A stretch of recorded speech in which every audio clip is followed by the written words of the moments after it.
தமிழ் மகள். Co-presented by Nippon Paint, Asia's real #1 paint. இடைவேளைக்கு பிறகு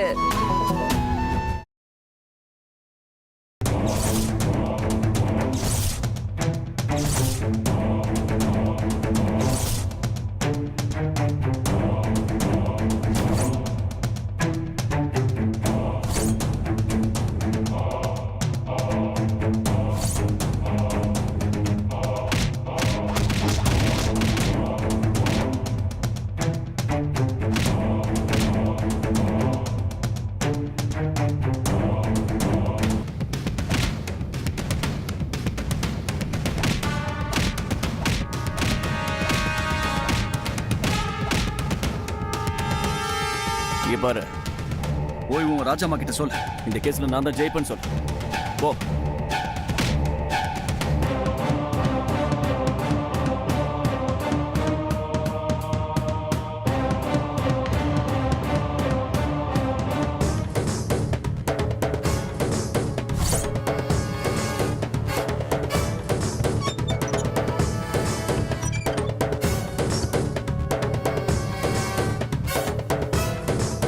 வா ஜீவா.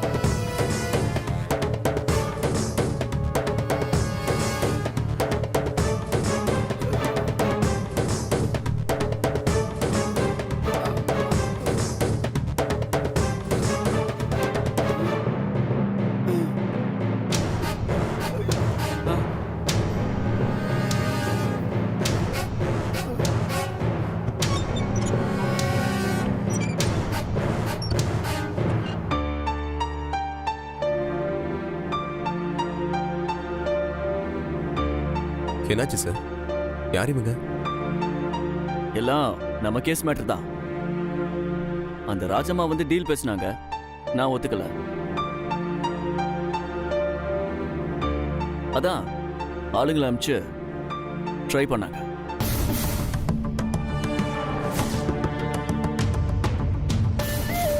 அதான் திருப்பி கொடுத்து அனுப்பிச்சேன்.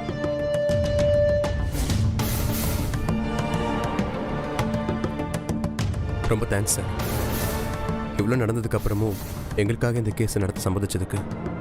நான் எப்பவும் நியாயமா இருக்கிற கேஸுக்காக தான் போராடுறேன்.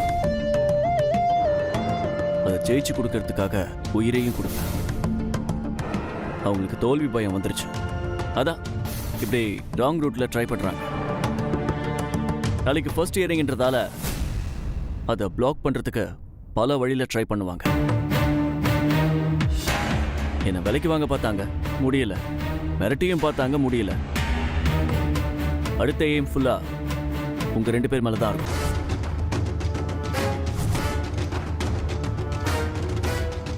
உங்களை ஏதாவது பண்ணி நாளைக்கு ஹியரிங்க்கு வர விடாம ஏதாவது பண்ணுவாங்க. 2 பேரும் கொஞ்சம் கேர்ஃபுல்லா இருங்க. ஆனா கரெக்டான நேரத்துக்கு கோர்ட்டுக்கு வந்துருங்க. Okay sir. சரி, ஜாக்கிரதையா போங்க. வரும்.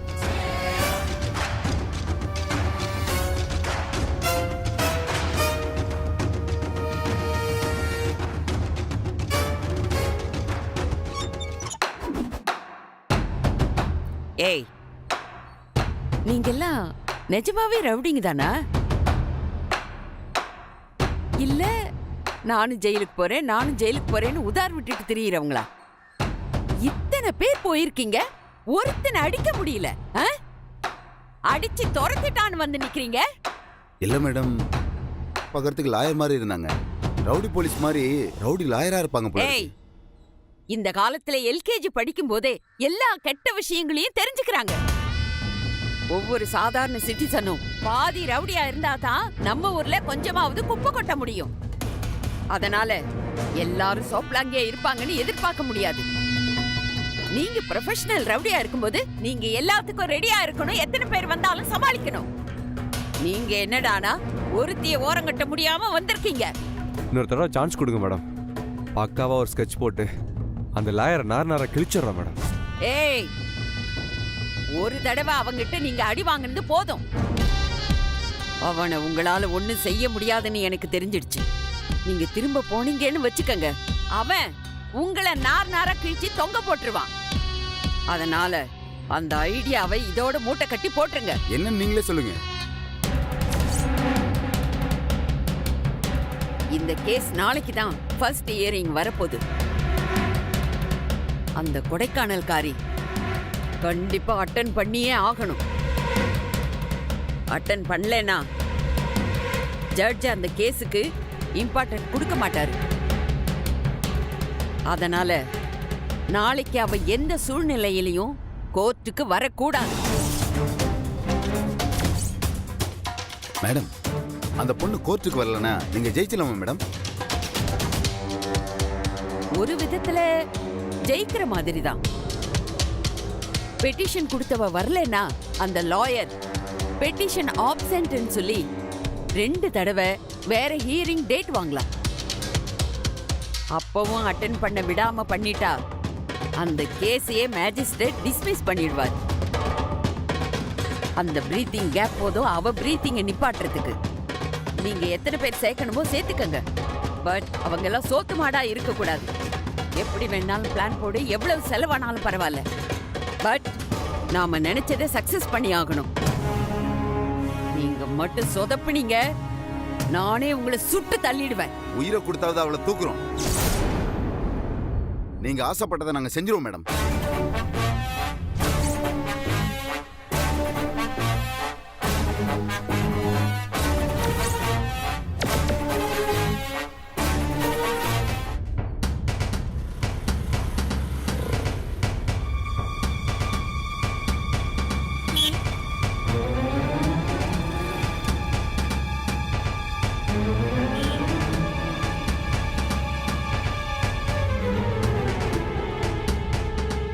பூங்குடி, ஒரு நிமிஷம்.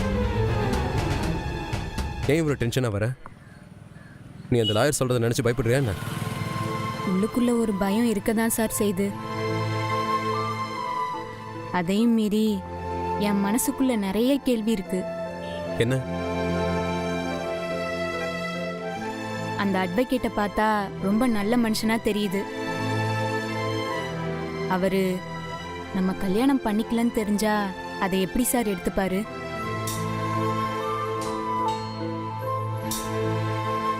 உன் சந்தேகமும் சரிதான் பூங்குடி. இப்போ அதை நினச்சி கன்ஃபியூஸ் ஆகாத. இப்போதைக்கு நாம் எப்படி கேஸை வின் பண்ணுறதுன்னு பார்ப்போம். அதுவும் இல்லாமல் அதே காலேஜில் நீ படிக்க போகணும். அதுதான் என்னுடைய லட்சியம். மற்றதெல்லாம் அப்புறம் பார்த்துக்கலாம். பூங்குடி, நாளைக்கு எந்த பிரச்சனையும் இல்லாமல் முதல்ல இந்த கேஸில் ஜெயிப்போம். லாயர் சொல்கிறதெல்லாம் வச்சு பார்த்தா ராஜம்மா ஏதாவது கிரிமினலாக பிளான் பண்ணுவாங்கன்னு தான் தோணுது. நம்ம கொஞ்சம் கேர்ஃபுல்லாக இருக்கணும். வா போலாம்.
ஹலோ, சாரி, கண்ணு தெரியல. சாரிங்க, நாங்கள் தான் நடந்து போயிட்டு அதான் இருக்கோம்ல. தெரியாம நீங்க வந்து இருந்துச்சு. சாரி இடிக்கிறீங்க. கேட்குறேன்ல.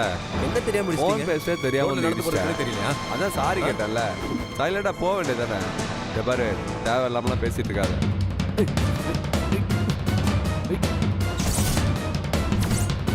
டேய் டேய்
தீபிகா, தீபி. என்ன திடீர்னு தீபிகாவை தேடி வந்திருக்க?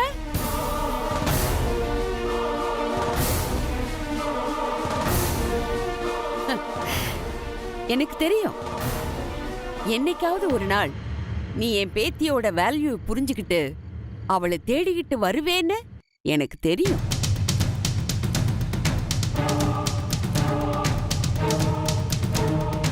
இது பாருங்க, தாலி கட்டாம மணமேடையில இருந்து எந்திரிச்சல, அப்பவே தெரியல உங்க பேத்தியோட வேல்யூ என்னன்னு.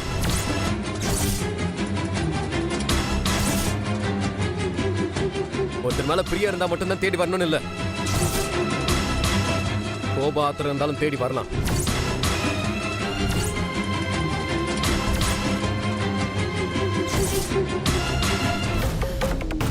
பகல்ல வெயில் கடுமையா இருக்கு, நீ சூடாகிறது சரின்னு சொல்லலாம். இப்ப நைட் டைமா இருக்க, ஏன் இவ்வளவு ஹீட்டா இருக்க?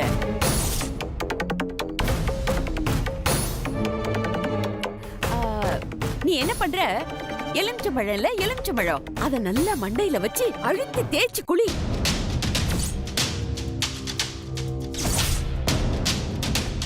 இல்லன்னா உன்னை கீழ்ப்பாக்கத்துல கொண்டு போய் சேர்த்துருவாங்க.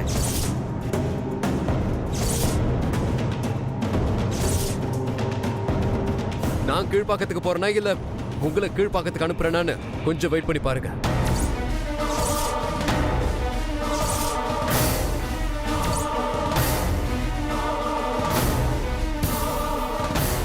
எதுக்குப்பா ஏதோ எதிரின் கிட்ட வந்து சண்டை போடுற மாதிரி எங்கிட்ட வந்து பிரச்சனை பண்ணிட்டு இருக்க?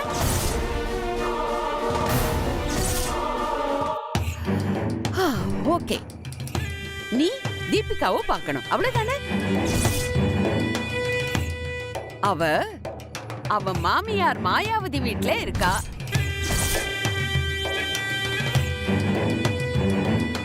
வேணும்னா நீ அங்க போய் சொல்ல வேண்டியதை சொல்ல. இங்க பாருங்க, நான் ஸ்ட்ரைட்டாவே மேட்டருக்கு வரேன். பூங்கொடி எங்க கடத்தி கொண்டு போய் வச்சிருக்கீங்க?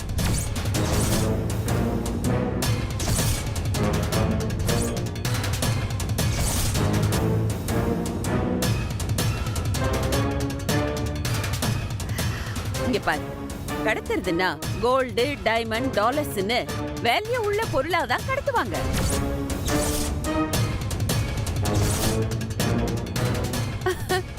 அந்த பூங்கொடி துரு பிடிச்ச பாத்திரம். அவளை கடத்தினேன்னு சொல்லி ஏன் இமேஜை டேமேஜ் பண்ணாத. இப்படி எல்லாம் சொன்னா நான் நம்பிடுவேன்னு நினைக்கிறீங்களா? எனக்கு நல்லாவே தெரியும், நீங்க தான் பூங்கொடி ஆளை வச்சு கிட்னாப் பண்ணிருக்கீங்க. நான் அவளை இந்த வீட்ல இல்ல, என் காலேஜ்ல கூட அவ காலடி படக்கூடாதுன்னு தான் அவளை துரத்துனேன். மறுபடியும் நானே அவளை போய் கூட்டிட்டு வருவேனா? எனக்கு என்ன பைத்தியமா பிடிச்சிருக்கு?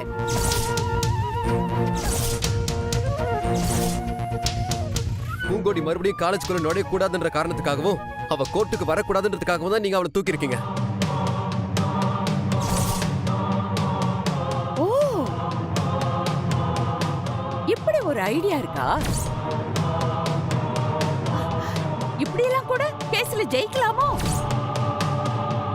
ஐயோ, எனக்கு இது தோணவே இல்லையேப்பா. அட, என்னமா கிரிமினல் தனமா யோசிக்கிறீங்க? நீ எல்லாம் ப்ரொஃபசர் தான் நினைச்சேன், ஆனா கிரிமினல் ப்ரொஃபசரா இருக்கியே, வெரி குட். சும்மா நடிக்காதீங்க.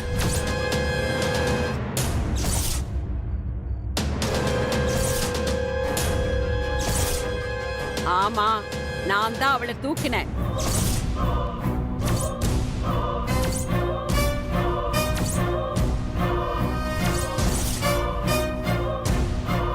தூக்கி அவளை வீட்டுக்கு கொண்டு வரல, நாய் பிடிக்கிற கார்ப்பரேஷன் வண்டியில அவளை அடைச்சு வைக்க சொல்லியிருக்கேன். உன்னால என்ன பண்ண முடியும்?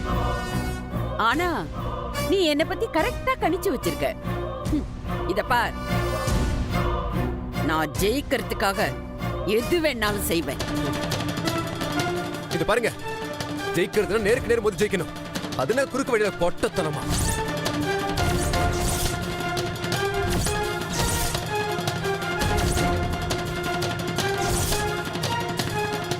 நான் பொம்பளை தானப்பா, அதனாலதான் அப்படியே யோசிக்கிறேன். எனக்கு எப்படி ஜெயிக்கணுங்கிறது முக்கியம் இல்ல, ஆனா நான் ஜெயிக்கணும், அதுதான் எனக்கு முக்கியம்.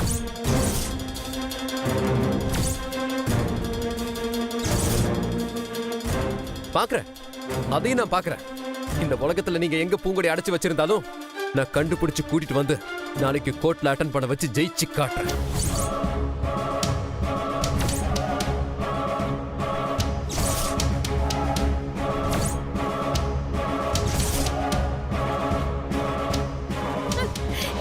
என்ன நீ உன் மனசுல நீ பெரிய ஹீரோன்னு நினைப்பா? ஓகே, கண்டுபிடிச்சுதான் பாரு. நீ சொல்றத பார்த்தா நான் இந்த கேஸ்ல ஜெயிக்கிறதுக்கு அவளை இந்த உலகத்துல இருந்து வேற உலகத்துக்கு அனுப்புனாதான் முடியுமோ? நான் இந்த கேஸ்ல ஜெயிக்கிறதுக்கு அவளை இந்த உலகத்துல இருந்து வேற உலகத்துக்கு அனுப்புனாதான் முடியுமோ?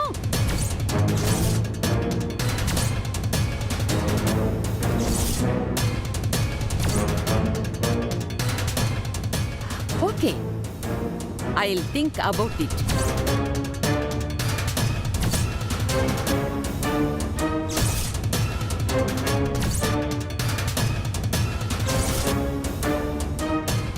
பூங்கொடிக்கு மட்டும் ஏதாவது ஒண்ணு ஆச்சு, பூங்கொடி சேஃப்டியா இருக்கிற வரைக்கும் தான் உங்களுக்கு சேஃப்டி. நாளைக்கு கோர்ட்ல மீட் பண்ணுவோம். தோக்கிறதுக்கு ரெடியா இருங்க.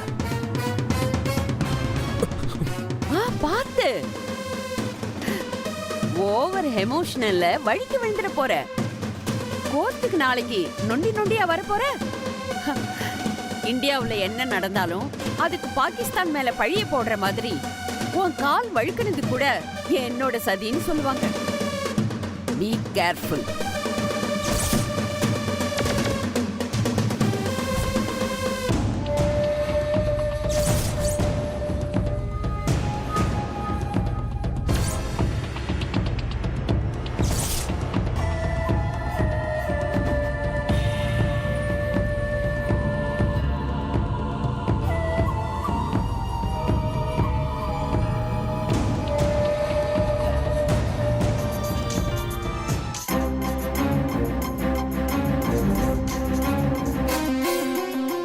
சொல்லுங்க மேடம்.